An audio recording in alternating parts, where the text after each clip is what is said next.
The alewife is called food. Food for whom? Well, it's food for everything. Um, People don't eat it as much as probably they used to, but food for everything in the environment. That's why they're so important. They're a keystone species, which actually, I guess that's a scientific term that was developed to describe very important species that um, without the food chain collapses. And it's sometimes when we just say food for all. So from whales to porpoise and cod and eagles and freshwater mammals, um, you know, otter, everything eats the alewife. That's why they're so important. What do we need to know about keeping alewives healthy and plentiful? Well, they need to be allowed to pass through obstacles like dams and even beaver dams, for example, are obstacles. So we have to look for those obstacles and open them up for the fish to be able to get upstream when they spawn. They come every spring to spawn in the upper freshwater lakes, and they produce. I think it's 100,000 eggs per female, which is a lot of fish, a lot of baby fish that go out to sea. So their habitat is all over the place, from the sea all the way up until the headwaters of freshwater watersheds. But the important thing to remember about the alewife is that the blockages that man has created, for the most part, are the ones that have caused a real serious problem for spawning alewives to be able to stay stay alive. The species sometimes get wiped out in any given watershed because there's no fishway, or the fishway is not adequate, doesn't work well, um, and or maybe there's pollution and they can't get through, and the water's not good enough for them to be able to live in. So, that's it's important to keep in mind that they need to get to the upper watersheds to spawn. The relationship between the porpoise and the herring. Do you have some comments on that?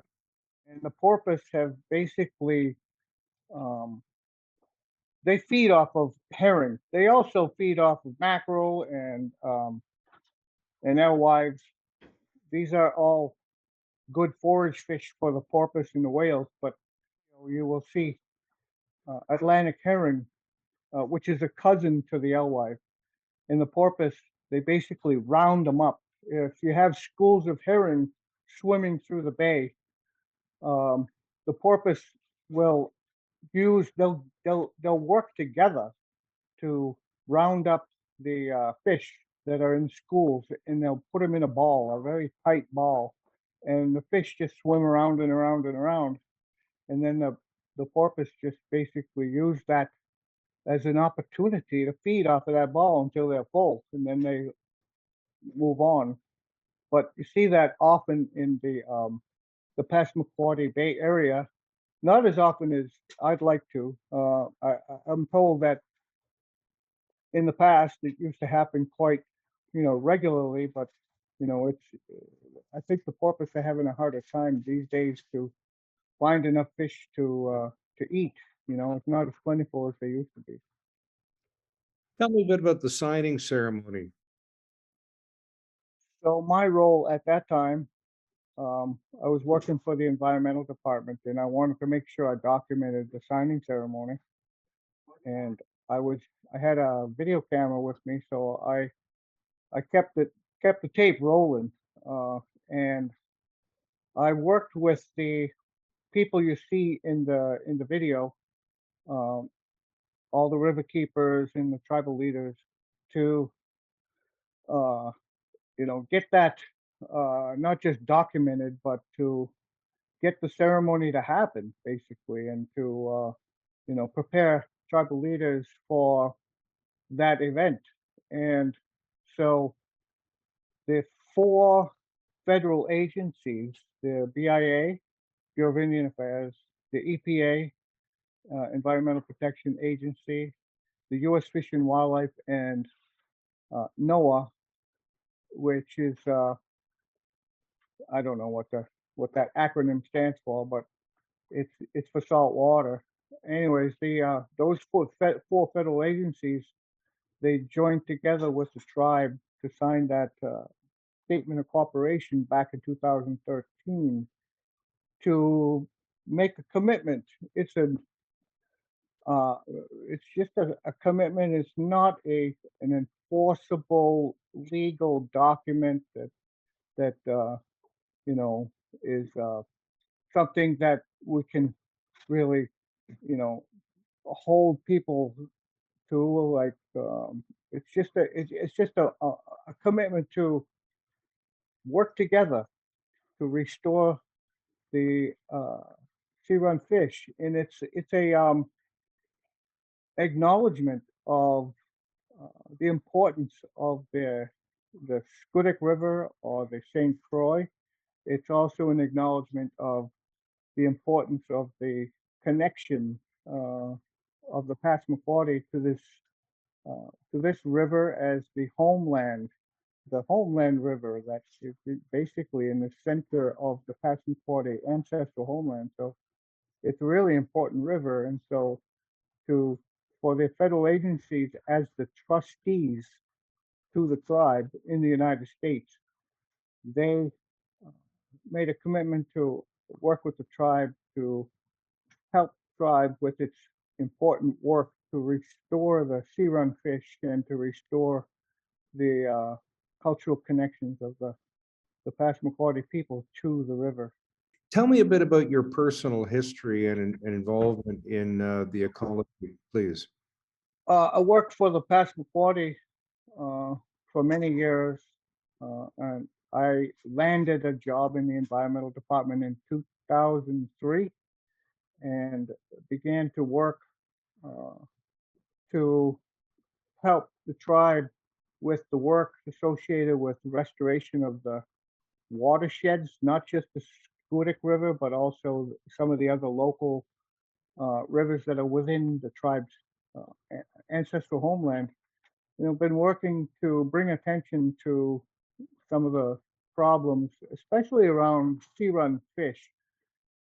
The fish are the ones that can tell you where the problems are, especially with blockages. So if you find a problem with a river where the fish either are not there or there may be low numbers, that tells you you need to look into it a little bit more to find out why. And a lot of times it has to do with dams, and it has to do with poor water quality or um, poor fish passage. And so working in that area brought attention to the St. Croix. At the time, there was quite a debate going on about the alewife, and some people were suggesting that the alewife are not native to the St. Croix. So a lot of my work had to do with historical research to try to get to the truth. And we have determined that there is absolutely no doubt that the alewife are a native fish that has been in this St. Croix since time immemorial after the Ice Age. And whenever the fish came up back then, they've been here. And it's been man, mostly industrial era, and all the sawmills and all the pollution that has uh, occurred on the St. Croix and other rivers. St. Croix is not much different than the other rivers. A lot of them have been degraded the same way, but man has really had a serious negative impact upon the sea run fish in the St. Croix. And so there's no doubt they belong here, and we need to recognize that. And the tribe has recognized it. back in 2012, I believe, with a joint tribal council resolution that recognizes not only the fish, but the importance of the river and the cultural connections to the river. Tell me a bit about the oral history because I'm thinking, I went fishing with my father one time, and I wouldn't be surprised if he went fishing with his father. But you have ancestors who were fishing here 14,000 years ago. What more can you share with us who don't have that long history? Well, maybe a story that my father told me, now that you mentioned fishing with your fathers. Um, when I was a kid, he told me what it was like when he was a child. So he was born in 1929 here at Pleasant Point, and I would imagine he was probably maybe, I'd say 8, 10, maybe 12 years old when he said to me that at that time in his life, people would be watching out over the water in the summertime, and they would watch for schools of fish to be riling up the water, and like a lot of moving water. The water would be really calm, and then when that happened, the schools of fish would come closer and closer to the shoreline. People would call out to the community and say, "The fish are coming. Uh, get ready." And so the people would come down to the shore with their baskets. In some cases, maybe they'd have a pitchfork or whatever. What happens is that the little fish would be chased by the bigger fish. And when they got to shore, the little fish would be trapped. They couldn't go any further. And the big fish would be having a feeding frenzy. And during that time, people would go in and grab the fish by hand. And the fish we're talking about here is pollock. At the time, there was a lot of activity. Even though the pollock was hit pretty hard in the 1800s, there was still some pollock left back in the early 1900s. And those pollock would be, people would grab them by hand or with a pitchfork and throw them up on the beach and put them in their baskets and then feed the whole community that way. And when he told me that story, I was amazed, that you could actually catch fish by hand. And we're not talking little fish here. We're talking pretty good sized fish, 3, maybe 4 feet long at the time. Those pollock. And interesting, I thought about that. Later it occurred to me that maybe that's how the Passamaquoddy got the name Passamaquoddy, Peskotomuhkati, is that people of the pollock. This bay, after researching recently, this bay was known as a very unique pollock area, known by everybody in the area, all around. That you come to the Passamaquoddy Bay, you're going to find pollock, and unfortunately, those big pollock have been wiped out. The bay no longer produces that, and that's another reason why it's important to do the alewife work. Is that if we can provide feed to the groundfish, which is another name to describe pollock, cod, and haddock. If we could provide those little babies to come down as feed, even the big ones, if there's enough of that feed in the near shore environment of the saltwater, maybe the pollock will come back in the cod and the haddock. So it's about restoration of the salt water as well. And so yeah, that's a fishing story my father told me, but it's all kind of coming together. When you talk about the different species and how they cohabit the environment and what's important. People sometimes lose sight of the interconnectedness of the various species of fish, especially the keystone species, and what the impact is for the whole environment. By keystone species, I assume you mean one that is pivotal to the support of others. Yes, I guess it's been defined as a species that is so important that without them, food chain, that there's a break in the food chain, and the food chain is severely diminished. My guess is your father may have told you other stories. Oh, I'm sure. Yeah. About fishing, he Or hunt. wasn't an avid fisherman, but yeah, I've heard a lot of them. All right. Can you share another fishing story? Ah, porpoise hunting. Mm. That's fishing and hunting. Um, it still happens today, and my father was telling me about that, and I never really participated as a kid, but later on in life, I went out and took part in a porpoise hunt and was was shown how to do it, and then in turn show my son how to do it.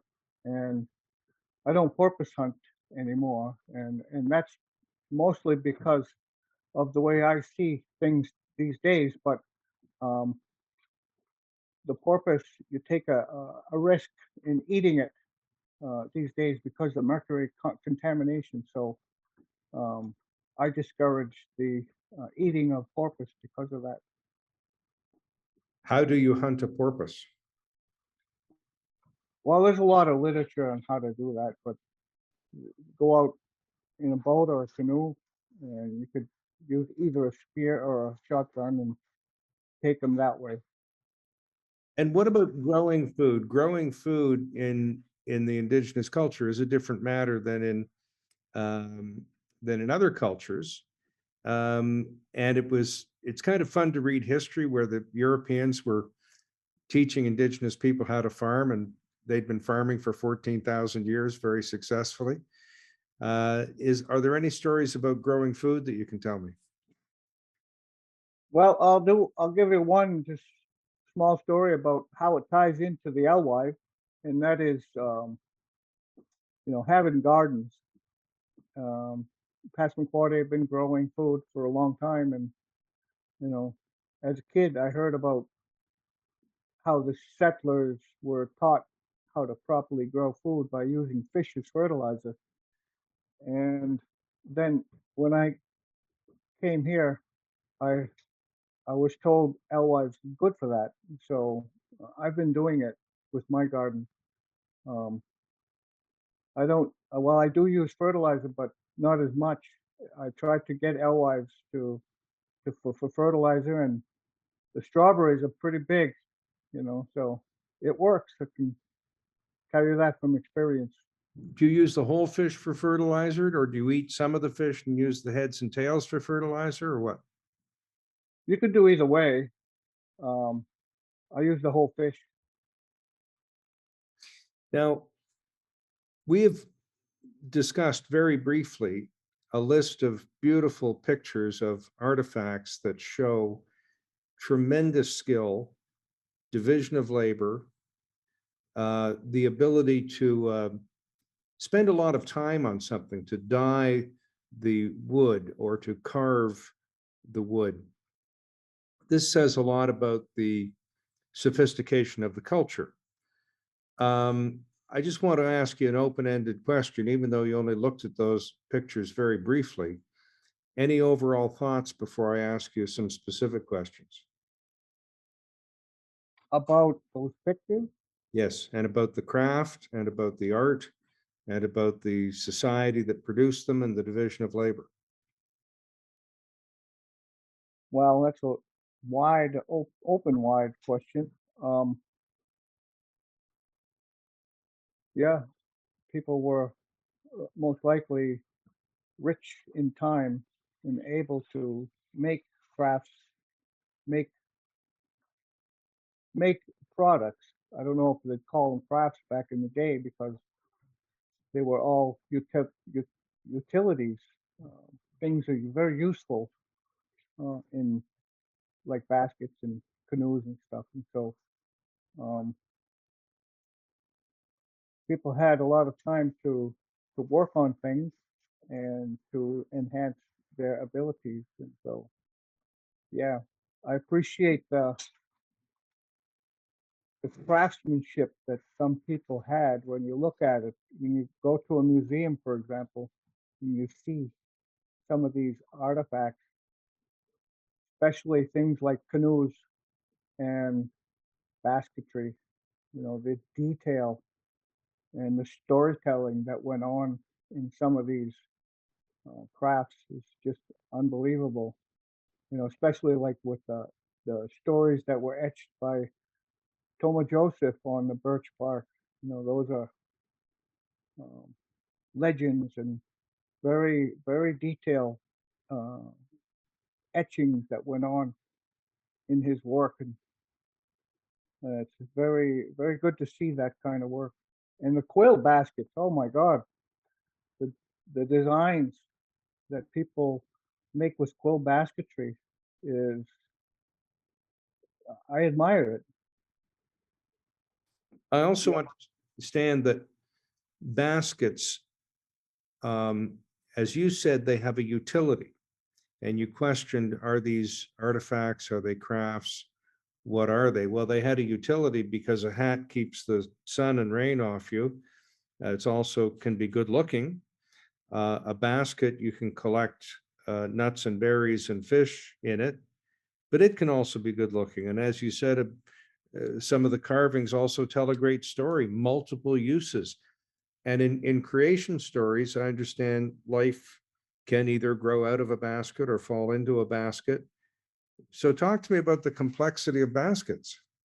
When you look at some of the fancy baskets that are made these days, I think it's Jeremy Fry has been making baskets and winning awards all over the place for his quality of basketry.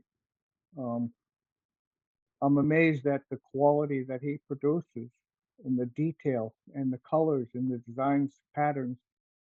And then you have the other baskets, which are more, they're not called fancy baskets. They're called like the bigger ones. I don't even know what they call them. Like clothes baskets and backpacks, those things. Those are more rugged and they're beautiful too. They can be made really beautiful. But I don't know a whole lot about basket making. I've cut the trees down, I've made baskets, I've pounded ash, that I've done all that, but I gravitated towards birch bark myself. Why birch bark? More malleable? No, I wanted to make canoes. If what you see behind me is a birch bark uh, eight-pointed star that's that I made about 10 years ago. And I love birch. is the figure of a human there, or did you invent that, or is that a copy of a traditional historical figure, or how would you describe that? I kind of thought about the petroglyphs when I put that on and what images you see on the petroglyphs. That's not finished, by the way. I still have other places that I have to put some designs on. Well, Michelangelo took a while to do the Sistine Chapel, so I guess you're entitled to another couple of weeks to finish that.